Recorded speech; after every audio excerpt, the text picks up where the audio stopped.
कल तक जो सर पर पगड़ी भी नहीं पहनता था, दुबई में एक आम आदमी की तरह जिंदगी गुजारता था, आज वो पंजाब की गलियों में संतों की तरह पगड़ी डाले अलग देश की मांग कर रहा है।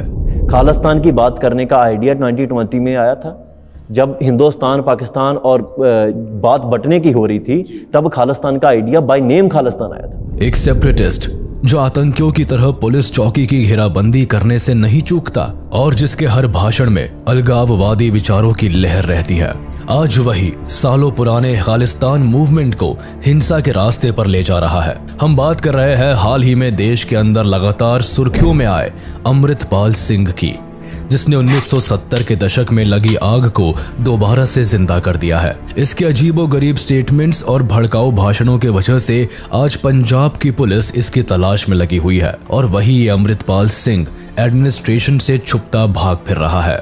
कौन है ये अमृतपाल सिंह और क्या है ये खालिस्तान का पूरा माजरा? क्यों आज पंजाब पुलिस गली गली में अमृतपाल सिंह की तलाशी में जुटी है? क्या दोबारा से उसी दौर के आने की संभावना हो सकती है जिसमें हजारों जानें चली गई? इसके पीछे आखिर सच्चाई क्या है? क्यों फॉरेन कंट्रीज उस वक्त और आज भी इस मुद्दे पर इतना दिलचस्पी दिखा रही है और पाकिस्तान का इस विवाद से क्या लेना देना है? आज पंजाब में 61% सिख है और पूरे देश में इनकी कुल आबादी केवल 2% है। इसके बावजूद इस कम्युनिटी ने देश के लिए कई बार सैक्रिफाइसेस किए हैं, जिसका सबूत हमें कई बार देखने को मिल चुका है। यहाँ 12वीं शताब्दी तक हिंदुओं का शासन रहा, जिसके बाद इस्लामिक इन्वेजन हुआ और 1799 में महाराजा रणजीत सिंह ने सिख एम्पायर को इस्टेब्लिश किया। लेकिन इनकी मृत्यु के कुछ समय बाद सेकेंड एंग्लो सिख वॉर हुई और यहाँ ब्रिटिश गवर्नमेंट ने राज करना शुरू किया। लेकिन पंजाब में हो रहे धर्म परिवर्तन और गुरुद्वारों का पंडितों के हिसाब से चलाया जाना कई लोगों को बिल्कुल भी सही नहीं लग रहा था, जिसकी वजह से शिरोमणि अकाली दल का जन्म हुआ। शुरुआत में इसके साथ काफी कम लोग शामिल हुए, पर आगे जाकर इसमें 175 सदस्य हुए, जिनके साथ मिलकर 1920 तक इन्होंने गुरुद्वारों से पंडितों को हटाया और SGPC यानी शिरोमणि गुरुद्वारा प्रबंधक कमेटी को बनाया, जिन्होंने गुरुद्वारे को रेगुलेट करना शुरू कर दिया। अंग्रेज सरकार की पकड़ भारत से छूटने लगी थी। 1929 में मोतीलाल नेहरू ने सभी के सामने पूर्ण स्वराज को पेश किया, जिसमें पंजाब को भारत का हिस्सा बताया गया। हालांकि इस बात से सिख समुदाय के लोगों को परेशानी नहीं थी, वो भी इसे अपना ही देश मानते थे। लेकिन मामला तब बिगड़ा जब 1940 में मुस्लिम लीग का लाहौर रेजोल्यूशन आया, जिसमें मुस्लिम कम्युनिटी के लिए एक अलग देश की मांग की जा रही थी। इस देश का नाम पाकिस्तान रखा गया था, जिसमें सिंध, बलोचिस्तान, खैबर पख्तूनख्वा और पंजाब के भी काफी बड़े हिस्से को शामिल किया गया। इस रेजोल्यूशन के आने की सबसे बड़ी वजह ब्रिटिश सरकार खुद थी, जिसने डिवाइड एंड रूल की पॉलिसी को खेल खेल कर देश के लोगों को धर्म के नाम पर एक दूसरे के खिलाफ करना शुरू कर दिया। और यही वजह थी जिसमें देश धर्म, समुदाय और भाषा के नाम पर बिखरने लगा। अब सिखों की परेशानियां बढ़ने लगी, क्योंकि इस रेजोल्यूशन के मुताबिक पंजाब के तकरीबन 60% जमीन अलग हो जाती। इसके साथ ही साथ सिख समुदाय का एक बड़ा भाग पाकिस्तान में चला जाता, जिससे कि सिखों की यूनिफिकेशन संभव नहीं हो पाता। इसके अलावा डिवाइडेड पंजाब के साथ ही सिखों के कई धार्मिक स्थल भी पाकिस्तान चले जाते। ऐसे में अकाली दल के कुछ नेताओं की ओर से ब्रिटिश गवर्नमेंट से इस पार्टीशन के ना होने की दरख्वास्त की, जिसे खारिज कर दिया गया। इसके खारिज होने के बाद अकाली दल ने खालिस्तान को मद्देनजर रखते हुए थियोक्रेटिक स्टेट की मांग की, जिसे चलाने का हक तो भारत सरकार को था, लेकिन इसके अलावा अकाली दल के चुने हुए सदस्यों की भी पंजाब कैबिनेट में बराबर हक होता। अकाली दल पंजाब के धार्मिक और आंतरिक मामलों की स्वतंत्रता चाहती थी, बट इस समय भी कई कारणों को मद्देनजर रखते हुए इनकी डिमांड को ब्रिटिश सरकार पूरी नहीं कर सकती थी। जल्दी ही समय बीता और 1947 में भारत को स्वतंत्रता मिल गई, लेकिन इसी दौरान पंजाब का एक बड़ा हिस्सा पार्टीशन के भेंट चढ़ गया। अब पंजाब का एक बड़ा हिस्सा पाकिस्तान का था। इस तरह पंजाब के बंटवारे से पंजाबियों, खासकर सिख कम्युनिटी के लोगों को बहुत निराशा हुई, लेकिन उन्होंने अपना एजिटेशन बंद नहीं किया। जल्दी ही 1955 में पंजाब में पंजाबी सूबा आंदोलन चला, जिसमें सिखों ने एक ऑटोनोमस स्टेट की मांग की, जिसके बंटवारे का आधार पंजाबी भाषा थी। इस आंदोलन को भी अकाली दल ही चला रहा था, जिनका मुख्य मांग था भारत के अंदर एक स्वतंत्र पंजाबी राज्य। उन दिनों मास्टर तारा सिंह अकाली दल का प्रेसिडेंट था, जो इस आंदोलन को लीड कर रहा था। उसने गोल्डन टेम्पल में अपने मांगों को पूरा करने के लिए आमरण अनशन भी ठान ली थी, जिसे उसने सरकार के दरख्वास्त के बाद तोड़ लिया था। हालांकि इस आंदोलन के बाद ही पंजाब का एकीकरण हुआ। ये काम 1966 में पंजाब रीऑर्गेनाइजेशन एक्ट के अंतर्गत हुआ। इस वक्त हरियाणा अलग राज्य बनाया गया और चंडीगढ़ को हरियाणा और पंजाब का संयुक्त राजधानी बनाया गया। इसी वक्त पंजाब के पहाड़ी क्षेत्रों को हिमाचल में मिला दिया गया। अब पंजाब मुख्यतः पंजाबी बोलने वाले लोगों का ही क्षेत्र बनकर उभरा। एक्चुअल परेशानी आई जब चंडीगढ़ को यूनियन टेरिटरी बना दिया गया, क्योंकि यहाँ हिंदू ज्यादा थे और सिख कम। सरकार के इस फैसले से अकाली दल और SGPC काफी नाराज थे। इसके कुछ समय बाद ही पंजाब के 3 मुख्य नदियां रावी, ब्यास और सतलज में कैनाल सिस्टम बनवाया गया, जिससे हरियाणा और राजस्थान को भी पानी भेजा जा सके, जिसके बाद पंजाब को सिर्फ 23% पानी मिल रहा था। गवर्नमेंट के इस फैसले से भी लोग खुश नहीं थे। इसके बाद लगातार राजनीतिक स्थिति ठीक नहीं होने के कारण पंजाब में राष्ट्रपति शासन लागू कर दिया गया। ये एक सेपरेटिस्ट मूवमेंट था, जहां सिख कम्युनिटी के लिए एक सॉवरेन स्टेट की मांग की गई, जिसे खालिस्तान कहा गया, जिसका मतलब था land of the Khalsa. Khalistan शब्द पहली बार 1940 में सामने आया था। मुस्लिम लीग के लाहौर घोषणा पत्र के जवाब में डॉक्टर वीर सिंह भट्टी ने एक पैम्फलेट में इसका इस्तेमाल किया था। इसके बाद 1966 में भाषाई आधार पर पंजाब के पुनर्गठन से पहले अकाली नेताओं ने पहली बार 60 के दशक के बीच में सिखों के लिए ऑटोनॉमी का मुद्दा उठाया था। 70 के दशक की शुरुआत में चरण सिंह पंछी और डॉक्टर जगजीत सिंह चौहान ने पहली बार खालिस्तान की मांग की थी। आजादी के वक्त के पहले से लेकर 1970 तक इस मूवमेंट ने काफी तेजी पकड़ ली, जिसकी वजह से सॉवरेन स्टेट की मांग सिर्फ भारत के अंदर ही नहीं बल्कि कई अन्य देशों में रह रहे खालिस्तानी सपोर्टर्स के द्वारा भी हो रहा था। इस मूवमेंट को उठाने के लिए जगजीत सिंह चौहान लंदन और पाकिस्तान जैसे देशों में जाकर जोरों शोरों से इसका प्रचार कर रहे थे। चौहान ने ही आनंदपुर साहिब में काउंसिल ऑफ खालिस्तान की स्थापना की और खुद को इसका प्रेसिडेंट बनाया, और इस तरह खालिस्तान के दबे हुए मसले को एक बार फिर से आंच दे दी। बलबीर सिंह संधू को काउंसिल ऑफ खालिस्तान का जनरल सेक्रेटरी बनाया जाता है। 1972 में वापस से पंचायत चुनाव हुआ और इस बार सत्ता में आने के लिए अकाली दल ने आनंदपुर साहिब रेजोल्यूशन को इंट्रोड्यूस किया। इस रेजोल्यूशन को सरदार कपूर सिंह ने इंग्लिश में लिखा था, जिसे मंजूरी दी थी सेंट फतेह सिंह ने, वो भी सिर्फ सुनकर, क्योंकि ये ज्यादा पढ़े लिखे नहीं थे। इसी बीच 1973 में शिरोमणि अकाली दल ने आनंदपुर साहिब रेजोल्यूशन को पास किया, जिसमें उन्होंने पंजाबी बोलने वाले सारे क्षेत्रों के एकीकरण के डिमांड को पुरजोर तौर पर रखा। इसमें रिलीजियस और पॉलिटिकल दोनों ही तरह के मुद्दे मौजूद थे। इस रेजोल्यूशन में कुछ बातों का खास करके जिक्र किया गया था, जैसे सिख समुदाय हिंदू धर्म के अंदर ही आएगी, चंडीगढ़ पर पंजाब का कंट्रोल होगा और थियोक्रेटिक स्टेट की मांग। इन्होंने चंडीगढ़ पर सिंगल ओनरशिप की बात रखी। साथ ही ये दल अपने सोशल और रिलीजियस एक्टिविटीज के अलावा पॉलिटिकल एम को बहुत ही मजबूती से पाना चाहता था, जिसमें उनका कहना था कि भारत सरकार मात्र रेलवे, करेंसी, फॉरेन रिलेशंस और मिलिट्री एंड सिक्योरिटी को रेगुलेट करे, बाकी के सारे अधिकार पंजाब के कैबिनेट और अकाली दल के हिस्से में हो। कुछ वक्त बाद चौहान 1979 के दौरान कुछ पाकिस्तानी नेताओं के गेस्ट के तौर पर पाकिस्तानी दौरे पर जाते हैं, जहां वो खुद को रिपब्लिक ऑफ खालिस्तान के प्रेसिडेंट के तौर पर अपना पहचान बताते हैं। इसके बाद ही चौहान ने खालिस्तानी पासपोर्ट, खालिस्तानी डॉलर और पोस्टेज स्टैम्प्स वगैरह इशू किए थे। चूंकि इन दिनों चौहान एग्जाइल में थे और उनका खालिस्तानी मूवमेंट लंदन से ही ऑपरेट हो रहा था, बावजूद इसके उनका कनाडा, यूके और यूएसए जैसे देशों में लगातार दौरे हो रहे थे। जून 1984 में चौहान ने बीबीसी के एक इंटरव्यू में कहा था कि जल्दी ही भारत में मिसेस गांधी और उनके परिवार का गला काट दिया जाएगा और ये काम हमारे सिख करेंगे।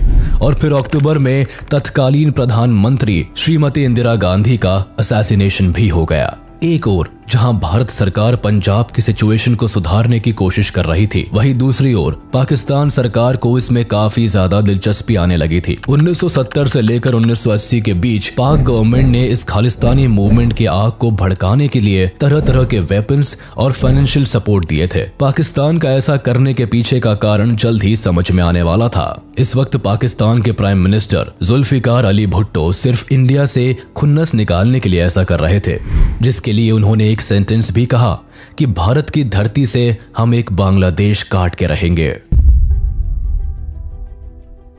भिंडरावाले एक ऑर्थोडॉक्स सिख रिलीजियस जत्थेदार था जो कि खालिस्तान मूवमेंट को सपोर्ट करता था। हालांकि इसने खुद कभी एक अलग देश की मांग नहीं की, लेकिन इस मूवमेंट के अंतर्गत होने वाले सभी मिलिटेंट कामों में इसका सपोर्ट रहा था। चूंकि भिंडरावाला एक ऑर्थोडॉक्स सिख कार्यकर्ता था जिसे सिखों में एक उभरते नए निरंकारी सेक्ट से काफी खुन्नस था, इसीलिए इसने निरंकारियों के बढ़ते वर्चस्व को रोकने की पुरजोर कोशिश की। इधर निरंकारी सिखों को आनंदपुर साहिब रेजोल्यूशन से कोई वास्ता नहीं था और ना ही इन्होंने कभी खालिस्तान की मांग की। इन दोनों सिख सेक्ट्स के बीच तनाव लगातार बढ़ता जा रहा था। इसी बीच 13 अप्रैल 1978 को अकाली कार्यकर्ताओं और निरंकारियों के बीच हिंसक झड़प हुई। इस झड़प में 13 अकाली कार्यकर्ताओं की मौत हो गई। इसके बाद रोष दिवस मनाया गया। हालांकि 3 से 4 निरंकारी कार्यकर्ता भी इसी झड़प में मौत के भेंट चढ़ गए। इस हिंसक झड़प के बाद भिंडरावाला जहां तहां भड़काऊ भाषण देने लगा और हिंसक गतिविधियों को बढ़ावा देने लगा। इसके बाद तो भिंडरावाला पूरे पंजाब सहित भारत में पॉपुलैरिटी गेन करने लगा। इस वक्त अकाली दल और SGPC के लोग आनंदपुर साहिब रेजोल्यूशन के साथ कांग्रेस पर हावी होने लगे थे। पंजाब में अपनी सरकार बनाने के लिए कांग्रेस ने भिंडरावाले को कैंडिडेट के तौर पर चुना और उन्हें हर तरीके से सपोर्ट करने लगा। कांग्रेस को लगा कि भिंडरावाले के पॉपुलैरिटी से कांग्रेस फिर से पंजाब पर अधिकार कर लेगा, बट ऐसा हुआ नहीं। उन्होंने कुछ ही समय में आनंदपुर साहिब रेजोल्यूशन को लेकर अकाली दल के साथ हाथ मिला लिया और इस रेवोल्यूशन को काफी बड़ा बनाने में लग गए, जिसके बाद कांग्रेस का दाव उन पर उल्टा पड़ गया और अब भिंडरावाले अगेंस्ट में आ चुके थे। इसके ठीक बाद 1982 में एक रिलीजियस पॉलिटिकल मूवमेंट की शुरुआत हुई जिसका नाम धर्म युद्ध मोर्चा था, जो 4 अगस्त 1982 के दिन भारत में हुआ था, जिसे अकाली दल और जर्नैल सिंह भिंडरावाले ने एक साथ मिलकर शुरू किया, जिसे आनंदपुर साहिब रेजोल्यूशन के तहत हो रहे मांगों को पूरा किया जाने के लिए करवाया जा रहा था।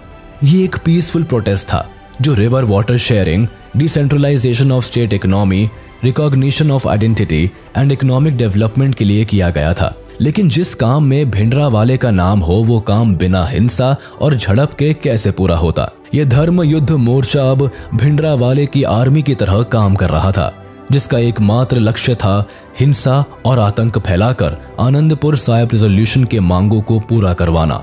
1982 में भिंडरावाले ने स्वर्ण मंदिर को अपना घर बना लिया। कुछ महीनों बाद भिंडरावाले ने सिख धर्म की सर्वोच्च संस्था अकाल तख्त से अपने विचार रखने शुरू कर दिए।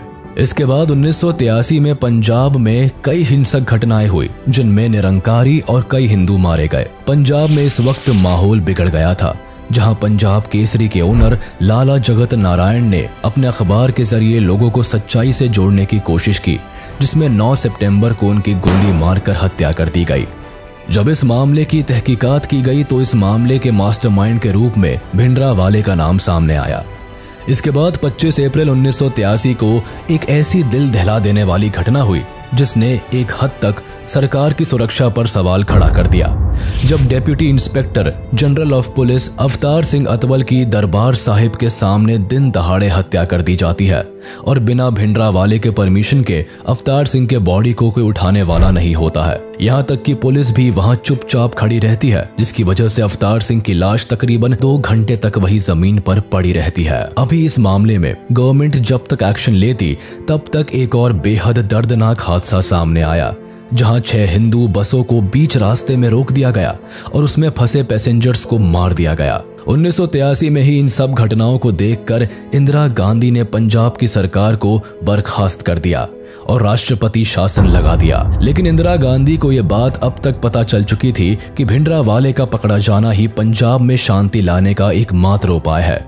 बस इसी के साथ सिलसिला शुरू हुआ सर्च ऑपरेशंस का, जो आगे चलकर ऑपरेशन ब्लू स्टार के नाम से जाना गया। 1984 तक पंजाब में क्राइम्स बेहद ज्यादा बढ़ गए।